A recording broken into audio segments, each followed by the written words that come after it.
Hill, New York. And the monologue this week, Rob, is last week was the United States Golf Open, and it was just it was won by this young kid, and you got to give him credit. I actually have my country club Brookline U.S. Open official hat on. But this kid, Matthew Fitzpatrick, you see young kids like this, and boy, does he look young. He looks like he's 16 years old, like 27 years old, from England. He won this. We had Scheffler in there, Zalatoris in there, and McIlroy made a run. But you got to give this kid credit because you see, young kids, having this opportunity to win something that significant in golf. And, it's easy to see them, fall apart. We've seen it in the PGA this year. But this kid held it together, and he hit a shot on 18 that went in the bunker, and you said, uh-oh, here we go. Young kid feeling the pressure, wasn't going to win it. And he hit the shot of his life out of the bunker, and it was, it just was an amazing thing to watch because we've seen these young kids come up, right? Cantley, Fleetwood, Bradley, Webb Simpson, Ricky Fowler, and, they play some good golf, and then you wonder, they never get back to the winner's circle like this. But I think this kid's character really showed up, and he held this off. And the funny thing is, it's only the second golfer ever to win the U.S. Amateur and a U.S. Open on the same golf course. And he won it at Brookline at the country club. And the only other golfer was Jack Nicklaus. So I just wanted to give a shout out to Matthew Fitzpatrick because he really, and I think that this kid is really going to be a player on this tour because it's so competitive and it's so hard to win. But, when you can hold off a guy like Scheffler, who's the number one player in the world, and it just really was great. And there's also a backstory to that, Rob, was the caddy, Billy Porter. Long-time caddy, and we've seen in golf sometimes that some caddies become just as big as the players they're carrying the bag for. And this guy, Billy Porter, he's been on like Seve's bag, he's been on Darren Clarke's bag, and through 40 years, never carried a bag for a major winner until Matthew Fitzpatrick won. So, he's a guy that doesn't seek the limelight and stuff, but that was a real that was a feel-good story on Father's Day last week at the U.S. Open. That's awesome. It's awesome. Yeah, I remember when I played golf back in the day. That was the one sport. I was never good at it, obviously. But that was the one sport where the youngster could actually pop in every so often and make a name for themselves, unlike most of the sports. Right. And, of course, everyone strives, who's going to be the next Tiger Woods. And that comes along once in a generation. But the parity on the PGA Golf Tour is so intense. And you know what made it even better, Rob, was this whole everything going on with this Live Tour and the money. And now Koepka jumps over and he does it. It almost tried to take away from the U.S. Open, but I think it was that awesome and inspiring that somebody like Matthew Fitzpatrick wins, and it was a win-win for golf. And I didn't want to beat on this LIV thing anymore because we've talked about it extensively. So, but that's our monologue this week, and again, it's gratefully sponsored by Coriano Trucking of Summerhill, New York. So, Rob, let's move on. Why don't we talk about, because there's a lot going on in the NBA, right? And of course, and we promised we wouldn't talk about this Kyrie thing, but that seems to be the headline. But it was also the week of the NBA draft, and I think there was a couple little surprises. Well, one thing that wasn't a surprise, the Knicks didn't do anything. That was a total surprise. Huh? That was a total surprise. How do you explain this? I mean, how? You can't explain it. Again, being a Nets fan myself, right? You can't explain. Cause I love trolling Knicks and Knicks fans, but you can't explain how they did nothing. Like you're telling me not one of those top 15, 20 players could have helped them this season?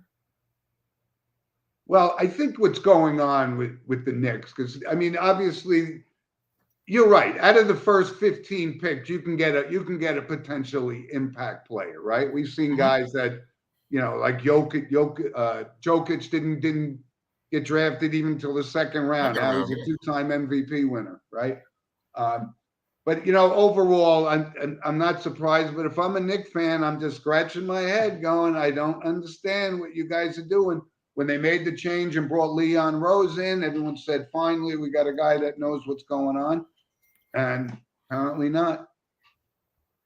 But the Kyrie Irving thing, I guess, since you're the resident Nets fan, what are your thoughts? Are you going to really pay this guy a max contract, multi-year, for somebody that only comes to work when he wants to?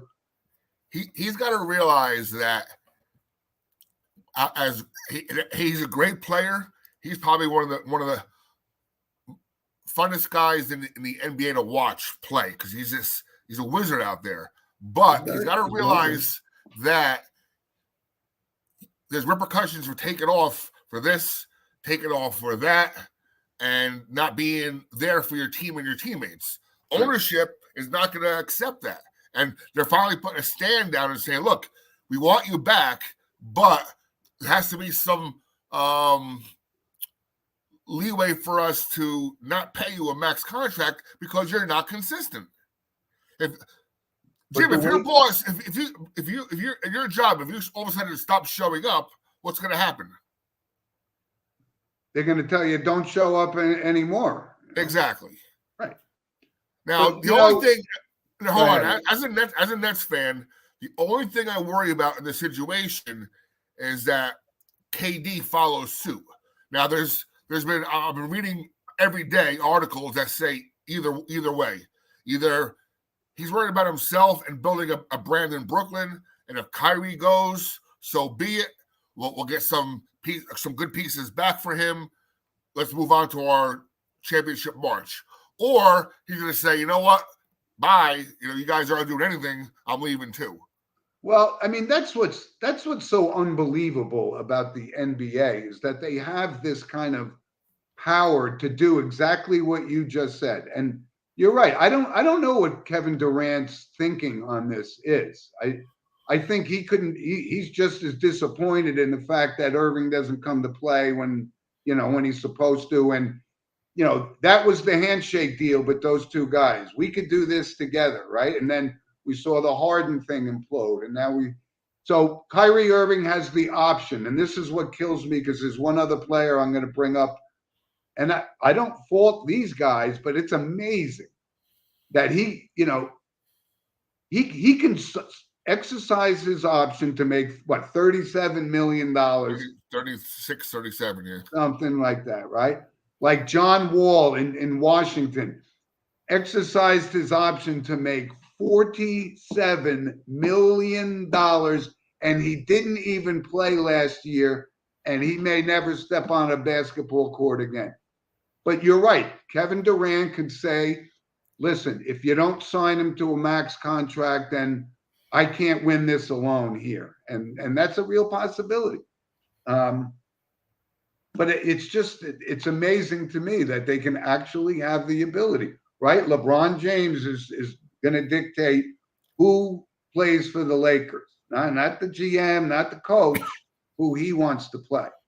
And the money is absurd, but we've talked about that. But I didn't want to dwell on that, because the NBA draft, though, there were some really good picks. You look at the first 4 picks, you got to say Banchero was kind of a surprise, right? All the pundits had Jabari Smith going number 1. And those first 4 picks, right? You had Banchero, you had Chet Holmgren, Jabari, and then Jaden Ivey.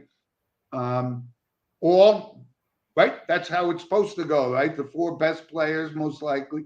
But do you look at Chet Holmgren and say, is this a Sean Bradley? I mean, he's Jack and the Beanstalk. He's got legs. He has two trajectories. He's either, like you said, Sean Bradley, right? Right. Or he could be a KD. very similar body styles. And with the skills, I saw a clip of him in high school, obviously, where he just took the ball.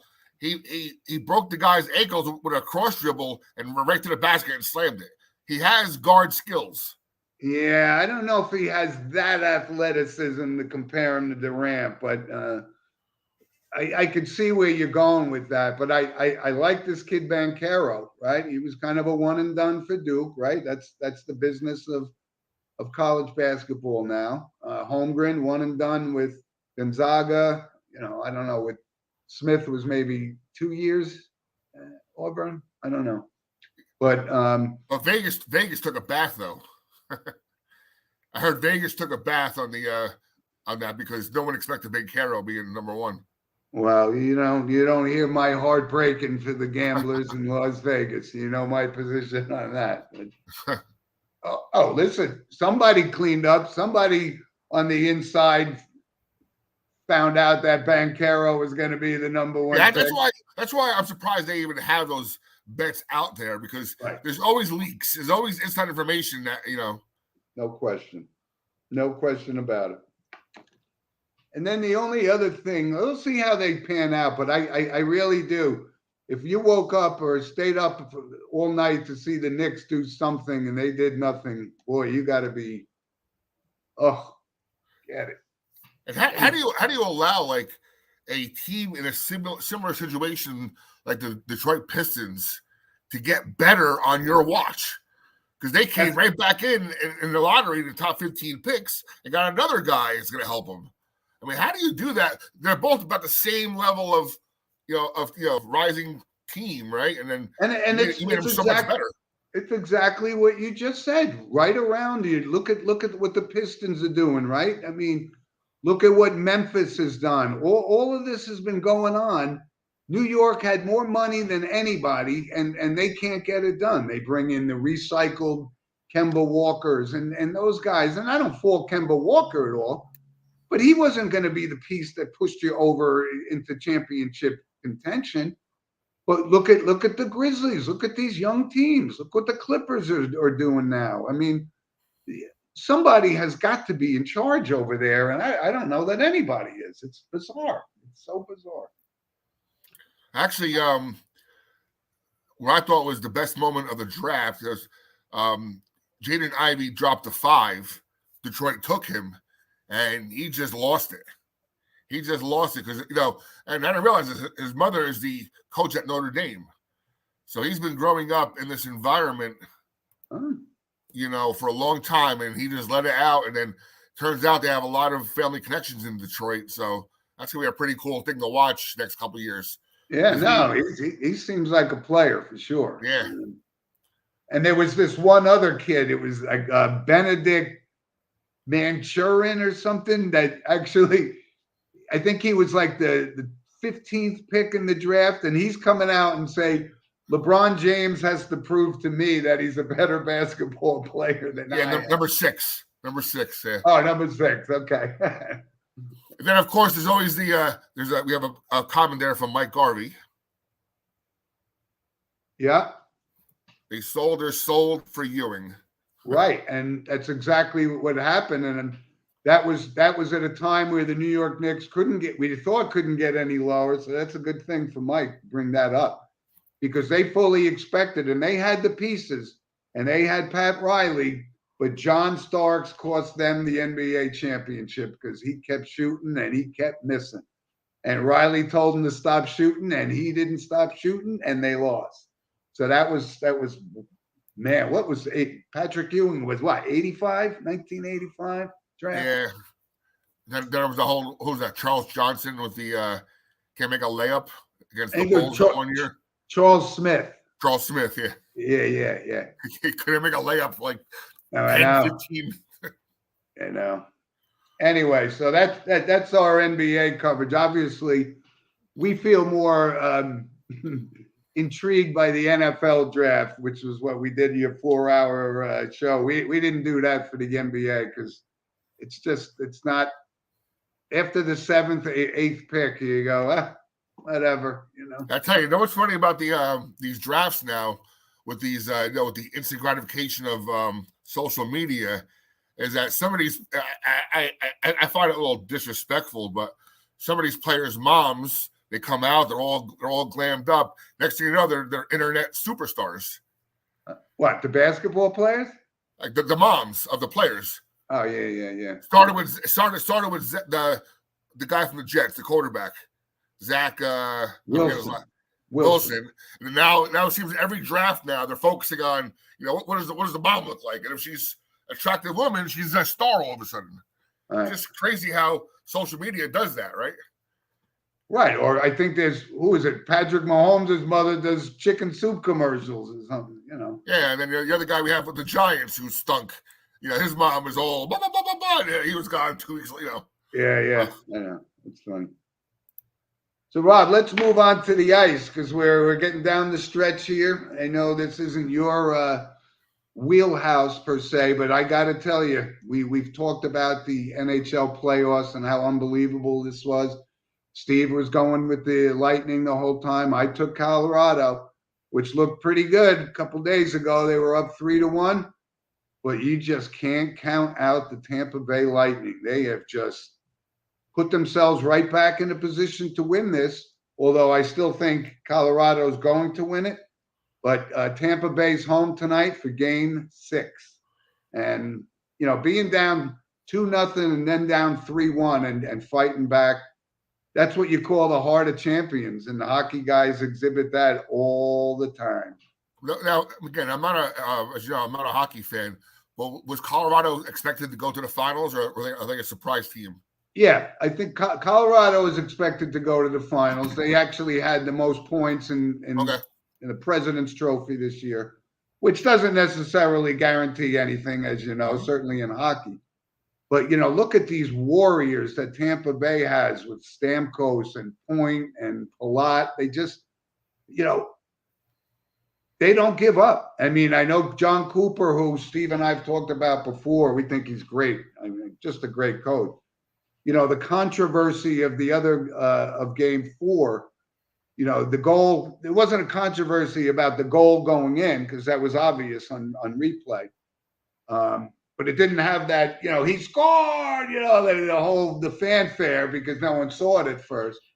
But there was, the controversy was that there were 6 men on the ice for Colorado at the time, and the refs didn't get it. But you know what? That's sports. Sometimes, the human element has to come into play. So just what a great series. So Colorado's up 3-2, game 6 tonight in Tampa. So it's going to be exciting. You got to watch it. You got to appreciate what these guys do night after night. And now how often? Another question I have as a amateur, kind of a novice hockey fan. How common is it to not have a Canadian team in the finals? I don't know. I think that's kind of worn off because, over the past, let's say 20 years, right? You've had Pittsburgh in there win the cup, and Toronto hasn't won a cup in 50 plus years. And so it's not like it once was where we talk about dynasties and the Montreal Canadiens. I mean, they were incredible from the 50s to the 70s and even a couple more after in the 80s and 90s. So it's not as uncommon as it was because there are, there's a lot more teams, let's just say, in the U.S. But and next year the Rangers will be in the Stanley Cup Finals, so we won't have to worry about Canadian teams next year. Okay. We'll see. So a couple other quick things with hockey, and this guy Austin Matthews won the MVP, and it was one of those discussions where Steve and I, and it said I wouldn't have had any problem with Connor McDavid winning it, but when you score 60 goals, you got to win it, and neither one of them was going to win the Stanley Cup this year, but I thought Austin Matthews had just an incredible year scoring 60 goals, and he deserved it. And right here in New York, Vezina Trophy goes to Igor Shesterkin. who, he had some ups and downs in the playoffs, but he's still relatively young. But that's kind of a milestone. We'll be forgetting about Henrik Lundqvist pretty soon with this guy if he continues along this path. And one other note, Rob, was Steve and I, we talked about, right, who was the most coveted guy, from a coach perspective, you would think was Barry Trotz. And, he got let go by the Islanders, and everyone's scratching their head, say, I don't understand that. But there must be some other backstory because, he's from Winnipeg. They offered him the job, and he's actually taken, let's say, a respite from coaching for a while. So I hope there's not more to that kind of a backstory, with somebody like him, because he's good for hockey. He can go in, he could turn a team around, but, when guys like Tortorella, people are upset about Tortorella because he's such a disciplinarian. But you know what? Mike Keenan was the same way when he coached the Rangers to the Stanley Cup in 1994. So, I guess it's a team owner preference about who you bring in. But I hope Barry Trotz is okay and not, it's nothing more than just not taking the right job. So we'll see about that. So, Rob, what do you think? We talk a little bit about Major League Baseball. Obviously, I think one of the, the hot topic certainly in New York is the year this Aaron Judge is having, and his arbitration hearing was yesterday or on Friday. And I actually had the conversation with somebody, and it really wasn't rocket science to figure it out, but Sports with Mano Mano was right on it. The Yankees offered him 17, they put 21 in, and they split the baby, right? But I think that goes to, that's a good faith sign on this on behalf of the Yankees ownership. They know this guy we have to lock him up. Period. We can't let this, his marquee and his marketability is undeniable. Mm-hmm. So he's going to get this record contract for, I believe, like, you want to talk Bryce Harper money, that kind of money he's going to get to stay in New York. But he's somebody that you have to lock up. I don't think this impacts the overall, let's say, strategy of Judge's team and the Yankees ownership. I think they already have discussed where they need to get to make this happen, and I hope they do. So, it's having a great year. I mean, we can't do it now because he has to put the pen to paper. Just make the guy the captain already. I think that would mean a lot to him, and that might make him stay and bargain better. I mean, it's one of the greatest. I don't know what the exact phrase I'm looking for, but it's one of the greatest things in sports to be Yankee captain, and not everybody does it, So where else are you going to go and have that mystique about him, Well, I think that's kind of a foregone conclusion that's going to happen. I mean, you got to sign first, though. But if you do it now, maybe it makes them think a little bit. But there is just no possible way that I would see Aaron Judge leaving. If the Yankees offered him $30 million a year and somebody else offered him 35, he would say, I would rather play for the New York Yankees. So he's not going anywhere. And when you look at New York, what's going on, we just talked about this briefly last week. Two of the biggest guys, literally the biggest guys in baseball, are playing for the New York team, right? Alonso for the Mets, Judge for the Yankees. And Pete Alonso has quietly, I don't want to say quietly in a sense that, this is a big surprise that he's hitting home runs, but he seems much more disciplined at the plate. Like he's maturing into that kind of Aaron Judge type hitter where he's just feared every time he comes to the plate. He's having a great year too. I think the Yankees being this successful so far is helping that because the Mets are kind of under the radar a little bit. I mean, I say under the radar, but the Mets were supposed to be where the Yankees are right now. So the Yankees having that mantle right now is kind of keeping the Mets off the back page a little bit, which is only helping guys like Alonso, do what they're doing. Yeah, but no, I love watching that kid play, and I think, you know what, believe it or not, I think there's a benefit to him being in the National League, even though I think the National League has inferior pitching compared to the American League. But the designated hitter, that means he gets some more time off than Judge, right? And he's not the best first baseman in the world, but he is fearful at the plate, and Judge has got to play the outfield. He's an outstanding outfielder as well. So he's not going to get as many days off, and these big guys that takes its toll over the course of the summer. But so let's see how that pans out. But I'm putting my chips, on the side that Aaron Judge is not going anywhere. And it's going to drag out for a while, obviously. I mean, the season already has 100 games still left, but, it'll go into the off season, but that deal will get done for sure.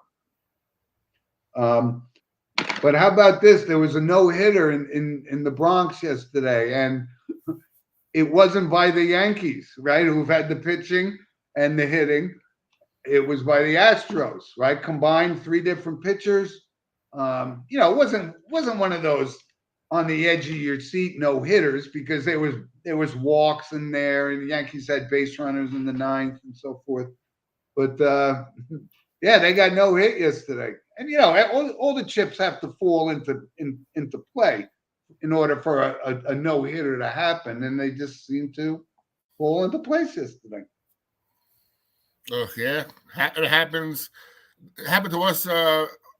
Against Houston 2 years ago as well. So, well, there was also one other before we leave Major League Baseball, and we talked about this guy, this Freddie Freeman. He went back to Atlanta for the first time, and you know what? It was heartfelt. It was genuine. They loved what this guy did for that franchise. He's always been a quality class kid. I mean, you can't help but just say that's what sports is supposed to be about. Not because he left for the money. I think they knew with the Atlanta Braves saying, listen, we just can't pay you. We got to pay these other young kids. So, but you'll forever be an Atlanta Brave. And he got his World Series ring. And but that was a genuinely great story, and the way that the Atlanta fans made him feel when he came back instead of booing him for leaving, right? Oh, it wasn't his fault, right? Like you said, it wasn't his fault. Yeah. But that was really a great story. I like this kid. Listen, I would have been happy if the Yankees found the money, and but it's working out for both teams, right? It's working out for the Dodgers, who are already loaded, and it's working out for the Yankees. We got Rizzo. Rizzo's having a great year. Yeah, he's having a great year. Now, what happens? Now, Jim, real quick, what happens if a lot of speculation that Aaron Judge goes across the river, plays for the Mets? Does he get booed as a if he comes back as a Met? I think that's the only place he could go and get booed. If he went to the Mets, yeah, that slams the door on your Yankees legacy, and I think that's important to him. Yeah. I can't even imagine. Listen, we've had to digest having Buck Showalter, who we like, as the manager of the Mets. That's been hard enough to watch how he's turned that franchise around, just like we thought he would. But I can't see that happening. Wow! Don't even put that in my head, because it's inconceivable. And they're saying maybe Red Sox too, but don't forget Bernie Williams was that close from signing with the Red Sox until the Yankees swooped in and signed long term. So right, but that's a perfect example of what Aaron Judge. Bernie Williams said, "You know what? I will forever be referred to as one of the great Yankees." It means something to those guys. And listen, I couldn't see Bernie Williams ever going to Boston just as much as I can't see Judge going to the Mets. I just can't see it. Anyway, so baseball is underway. NFL, listen, I guess there's just one topic and one topic alone. Get it out of the way. Deshaun Watson, right? So this hearing is going to happen, and it's looking like it's going to be a year suspension. And I think they've already got the deal done. I just don't think it's been publicized yet because something has to happen. And when you look about it, again, if I was a Cleveland Browns fan, I wouldn't renew my season tickets for the rest of my life. But they did. They made the move. I think they knew to expect that he's potentially facing a season-long suspension. And it's not going to cost him much. He's still going to get the money through the deal that they gave him. But so you look at it and you say, yeah, but he wasn't convicted of anything. But he did settle 20 lawsuits against the 24 people, right? Mm-hmm. You would tend to think if there's nothing there, I'm not settling. Settling for what, right? But so I think that's coming. It's probably going to come down probably this week. But I think we're looking at a year-long suspension for this guy. And unfortunately, Cleveland was smart enough to give him no money this year. And they're knowing this is going to happen. And I only wish there was that he gets suspended next year when his money really kicks in. A lot of teams are pissed off about that too. And look what, if you're a Cleveland Browns fan, this Baker Mayfield no longer wants to play for the Cleveland Browns. So he's a kind of a quarterback in limbo, right? The way he was kind of treated, whether you like him or don't like him. I think he's an average quarterback. I don't think he's an above elite quarterback. But that's going to, they're going to end up, Mayfield will slip on a banana peel and say, oh, I twisted my knee. I can't play. So that whole franchise is going to face the consequences of this for a long time to come. Yep. A free plug. Again, I don't even know how this guy can show his face in public anymore. I mean, I guess if we have that kind of money, it doesn't matter. But how do you look at this guy and not like cringe? Because we're supposed to give him the benefit of the doubt, but and I get it. I feel the same way. And he got rewarded with $280 million. It's amazing. And that would come from the season ticket holders. That's why I'd say I'm not contributing to this circus at all. That's why the Cleveland Browns haven't won crap in 60 years, Yep. So anyway, enough with the NFL for now. Training camp's about, a month away? This is the boring time of the NFL. The 1 month where it's like, unless there's a traffic violation or a DUI or nothing goes on. Right. We covered the Brady coming back. We covered the Rodgers holding out. We covered it all. So I'll tell you one note, Jim, real quick. Yep. I remember, in 2007, I was living in Las Vegas still. And that's the same year with the NBA Finals were there. It was a great, it was an awesome experience. But we remember Pac-Man Jones? Yeah. He shot the bouncer at the strip club. Oh, trouble followed him all over the place. Yeah. But recently, I don't know if you saw this. It doesn't make amends in my mind, maybe a little bit. But he actually adopted. Remember Chris Henry, the receiver? He died somehow from the Bengals. Yes, it was kind of he wasn't really I don't know. I mean, you know him from that time. But a good story was he actually adopted his sons after he passed away. And he's making them good people, and they're going to be NFL, they're going to be college prospects and everything. So hey, you know what? The guy's a jerk off, but at least he's trying to do a little good in his life. Okay, I think it's. Well, we'll see if Mr. Watson takes that and then adopts anybody's kids. We'll see. Got enough money to do it. So, Rob, let's move on to tennis, because Mike Garvey's been patiently waiting for us to address them. There's a couple of couple of stories out of Wimbledon. You know, I to me, that is like the Masters, right? The Masters in golf that's what the trophy everybody wants to win. Wimbledon is the same way in tennis. And I saw a very interesting fact that over the past 20 years, the only winners of Wimbledon on the men's side were named Federer, Djokovic, Nadal, and Murray. So that's 20 years that one of those four guys have won that championship. And now you got some other little stories going on, right? There's the banning of Russian players from playing at Wimbledon. Oh, wow. And that affects Daniel Medvedev. He's the number one player in the world, not going to participate. But when we talk about, Wimbledon, and we know we're seeing the end of an era with the Federer, Nadal, right? It may not be this year, but it's coming. Obviously, it's coming. But it's time for these young kids, and you see guys like Berrettini or Alcaraz. I know Mike Garvey's going to laugh, but I know he likes this kid Nick Kyrgios, but he's got to win some major Grand Slam tournaments before I'm going to put him in that. But this is the time for somebody to jump in and be the next Roger Federer, Rafael Nadal, Novak Djokovic. And I don't know who it's going to be.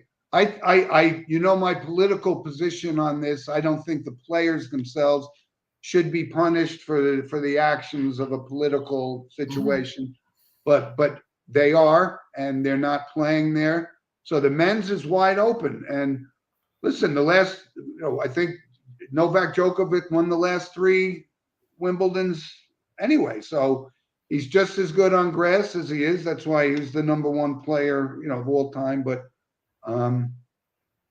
that's interesting. But here's another story, right? Serena Williams, we mentioned last week, is coming back. 40 years old. Is this one of those Cinderella stories? But you never know. And why? Because on the women's side, it's exactly the opposite of what it was for the men, right? Over the past 20 years, you can't even name all of the different winners of the Grand Slam on the Winners Tour. That's parity in tennis. That's really reached a good height for the women. But one of Sabalenka, one of the top women in the world, she's affected by the Medvedev Russian ban on players at Wimbledon. So that leaves the door open. And I don't know that she could close that door at 40 years old, because I think there's a lot of parity on the women's side, even more so than the men. But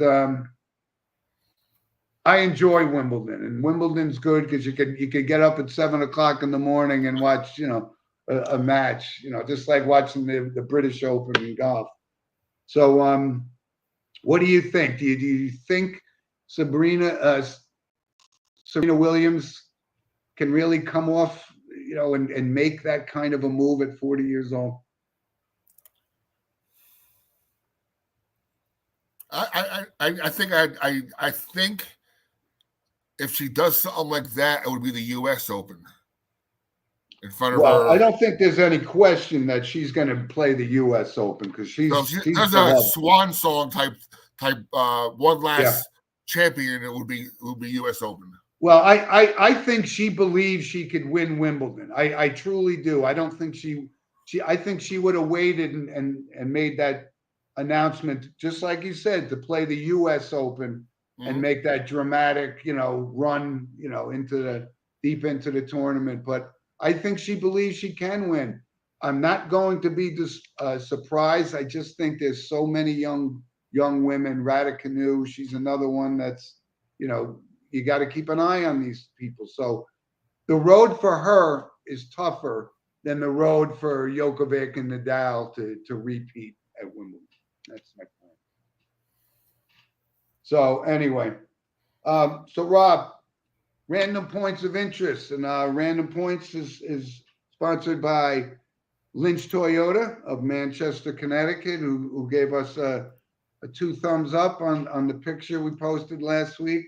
I gotta find it. We appreciate the support from Lynch and there they are. 1-800-646-4321. That'll get you all your Toyota needs. So listen, I wanted to just bring up one quick thing, and we glazed over it. I didn't want it to overshadow the monologue, but Brooks Koepka, that was kind of a shocker. So I think that's going to open the door for more of these guys. But I wanted to give a shout out to Colin Morikawa, who's one of these young guns that I told you about, right? He's already got 2 majors.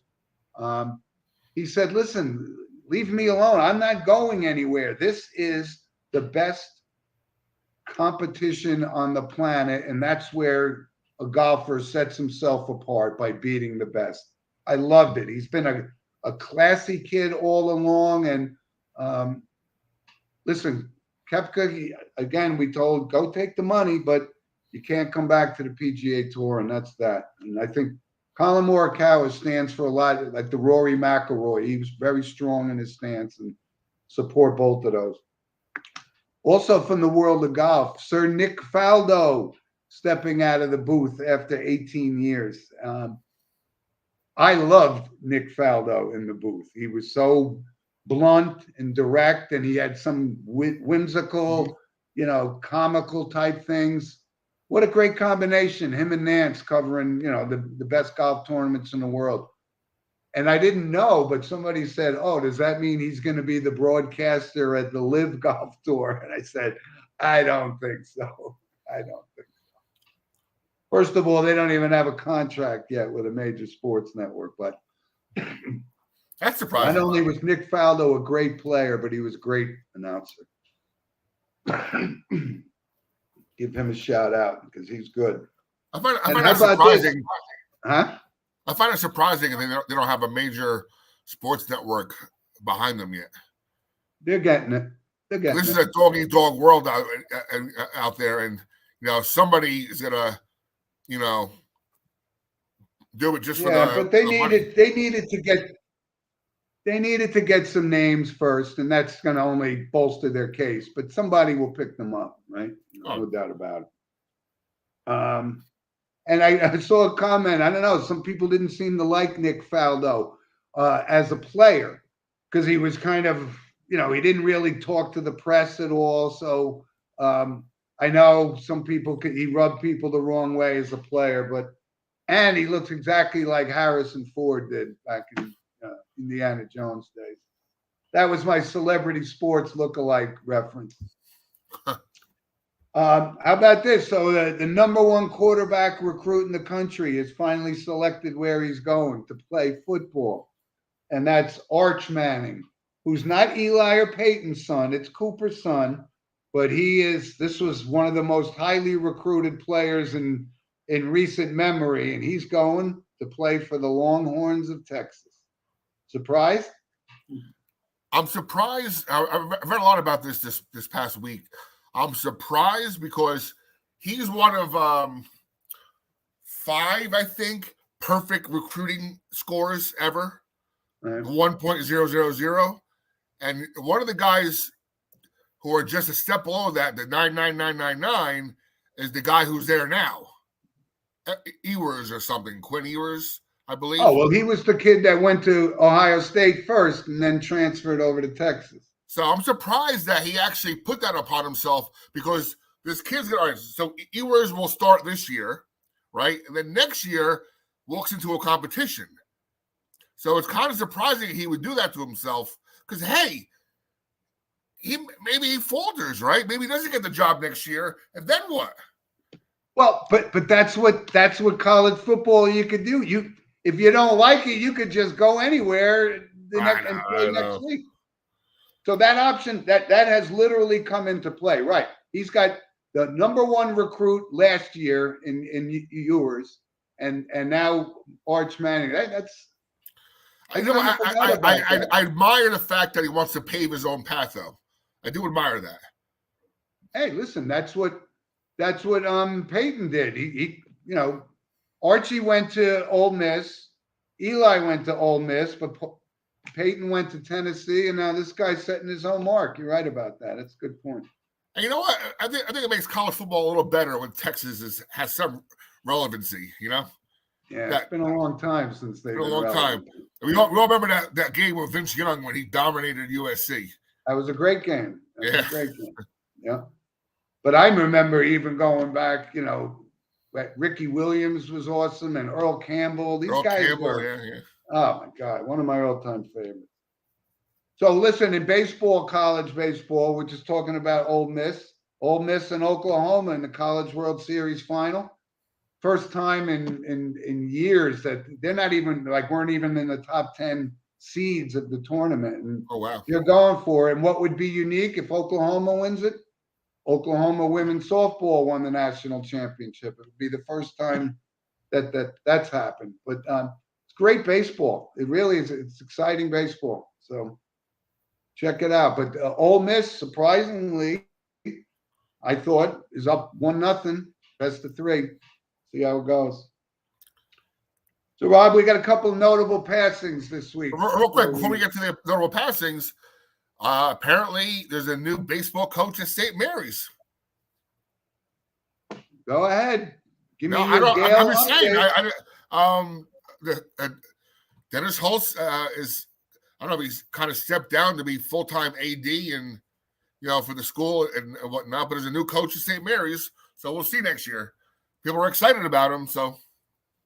Well, listen, you're supposed to be a sports guy. We would expect to get the scoop about who it's I'm still digging. I'm still trying to get some information on that. Okay, well, then you got to break the news when you found the bones. So anyway, a couple of quick notable passings. Longtime Chicago Bears beat writer John Mullen. His nickname was Moon Mullen, and 25 years on the beat with the Chicago Bears. I saw some pieces by him. He was a pretty decent guy, very knowledgeable sports guy. He passed away. Caleb Swanigan. And I remember this guy. He was a player at Purdue. And he was actually a Big Ten Player of the Year, was a really good, All-American. I think he was absolutely all Big Ten. But he was a real good player and didn't really have much, success in the NBA, but that's far and few between for NBA players. But he was a good player back in that day. He was only 25 years old. My goodness. And speaking of pretty early to go is Jalen Ferguson, linebacker from the Baltimore Ravens, 26 years old. And no cause of death. But, what's notable about Jalen Ferguson, he's the all-time NCAA sack leader. That's pretty notable. When yeah. Played at Louisiana Tech, and had mild success, but he was only 26 years old as well. So but also, Rob, from then Steve wanted us to make sure and of course we were going to bring it up anyway, but Tony the Goose Siragusa passed away at 55 years old. And we remember him. He was a very good player. I remember him I think he went to Pittsburgh, if I remember correctly. I think he's out of Pitt. And he won a championship with the Ravens on that. He was part of that defense that won them the championship. Because you weren't going to win it with Trent Dilfer as your quarterback unless you had a great defense to go with. But he made a good name for himself. And you know what? I ran into him a couple of times at a Giant game. He was doing the coverage on the field.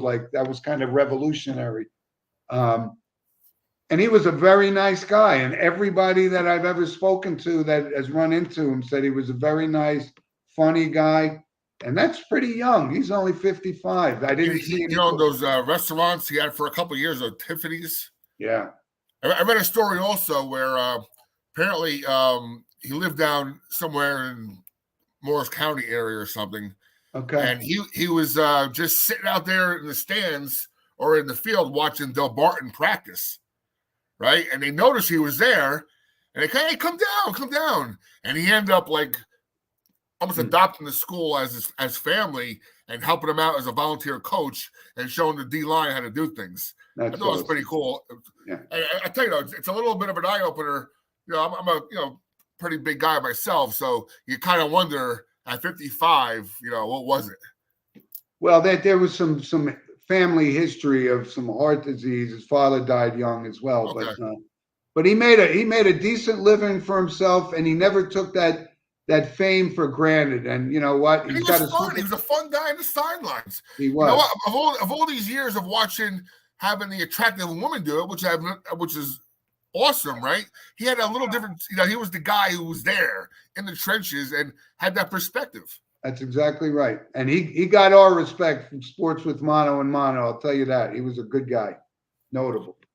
And one other, kind of an old timer, but somebody my father or your father would certainly have remembered, Hugh McElhaney. He was a running back for the first guy of the San Francisco 49ers to have his number retired. 93 years old, Hall of Famer, had a great career. Actually, last couple of stops were the Giants and a couple other teams, played for the Vikings, but he was notable and beloved as a San Francisco 49er. And the kids today's day and age that wouldn't recognize the significance, but the older generation, I remember my father talking about Hugh McElhaney, say he was outstanding as a player. 93 years old. Did you get to the Seinfeld guy last week? Yes, we did. Philip Baker Hall. We talked about him. Okay. Yeah. So, Rob, thanks for joining in and pinch hitting, and wishing Steve good luck. And please send us an email at sportswithmano. He sent me a video real quick. Let's show this before we go. I think it's his son scoring. I would assume so. Okay. I mean, the stick don't make that sound. Yeah! John, nice pass, John.